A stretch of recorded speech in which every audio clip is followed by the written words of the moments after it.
안녕하세요. 온비 프로토콜입니다.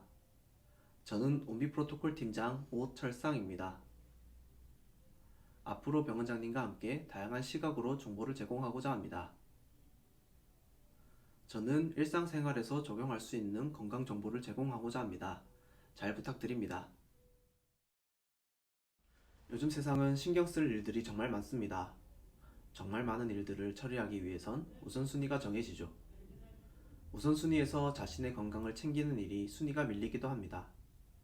순위가 밀려도 자신의 건강을 꾸준히 챙긴다면 문제가 없지만 챙기지 않는다면 티가 바로 나지 않아 관리가 나중에 더욱 힘들어지곤 합니다.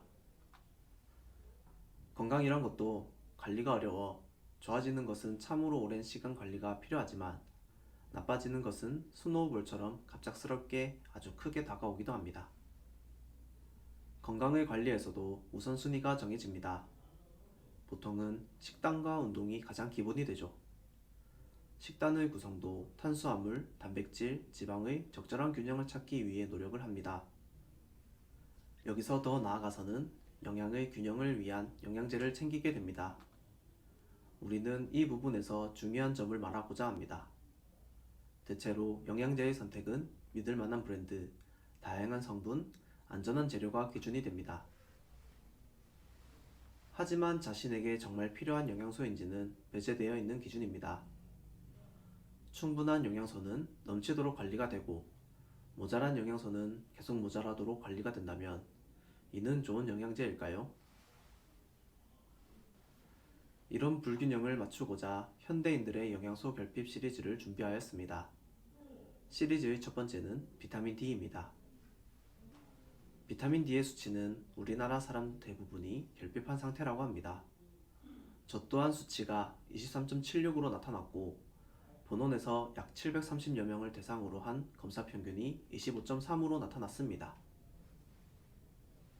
흔히들 햇빛을 봐야지 생성된다고 알고 있는 비타민 D는 햇빛의 자외선 일부가 피부에서 반응하여 비타민 D를 생성합니다.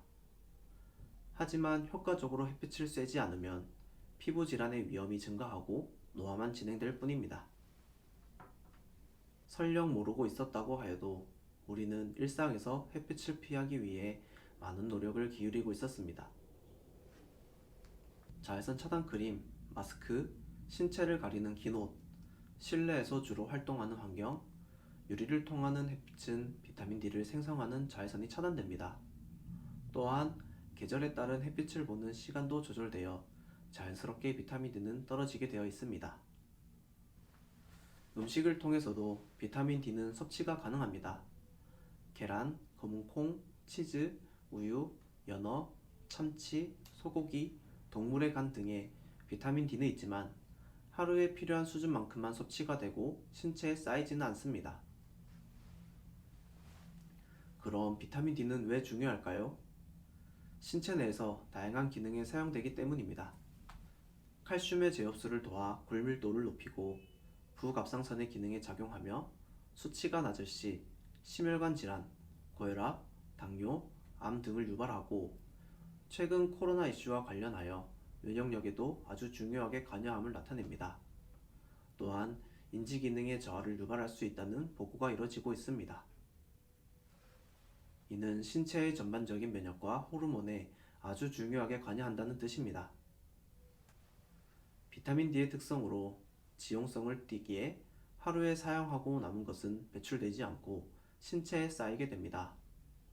반대로 하루에 사용될 양이 섭취에 비해 넘치면 쌓여있는 비타민 D를 사용하게 됩니다.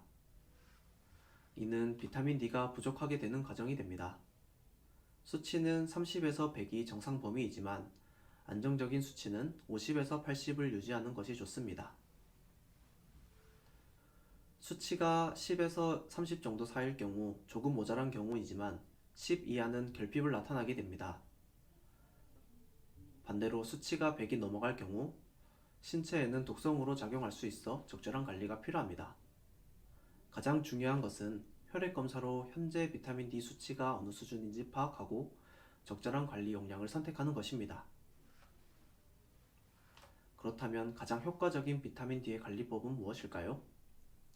바로 비타민 D 영양제와 주사제의 사용입니다. 영양제와 주사제의 장단점이 있기에 개인 상황에 맞게 사용하시면 됩니다. 우선 영양제의 장점은 비타민 D 농도를 효과적으로 관리할 수 있습니다. 그래프로 볼 시 비타민 D가 꾸준하게 유지할 수 있다는 점입니다. 파형을 크게 나타내지 않기에 신체에서 필요한 만큼 적절한 수치를 관리할 수 있습니다. 단점으로는 매일 영양제를 복용해야 하는 점입니다. 기저질환으로 약물을 복용하는 개수가 많은 분들은 알약 하나가 추가되는 것이 매우 싫어집니다. 처음 몇 주는 꾸준히 관리하기 쉽지만 몇 달로 넘어가게 되면 놓치기 쉬워지기도 합니다. 비타민 D 영양제는 제품의 효과와 안정성은 이미 어느 곳이든 확보되었다고 판단됩니다. 자신이 믿을 수 있는 브랜드와 가격인지 확인하여 적절히 선택하여 복용하면 됩니다. 영양제의 선택에서 중요한 것은 용량입니다. 시중에 나와 있는 비타민 D의 용량은 400IU부터 5000IU까지 다양합니다. 이에 적절한 용량을 찾기가 매우 고민이 될 텐데요.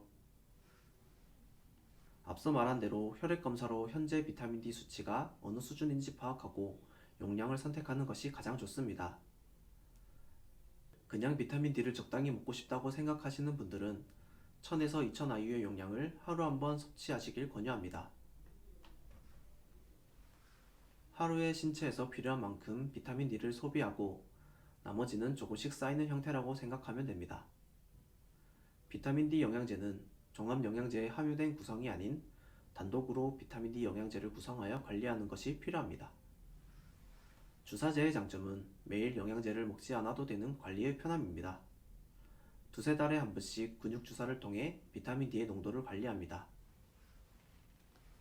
단점으로는 비타민 D의 농도가 영양제보다 일정하게 관리할 수 없습니다. 그래프로 볼 시 비타민 D가 영양제 복용 시보다 파형을 더 크게 나타냅니다.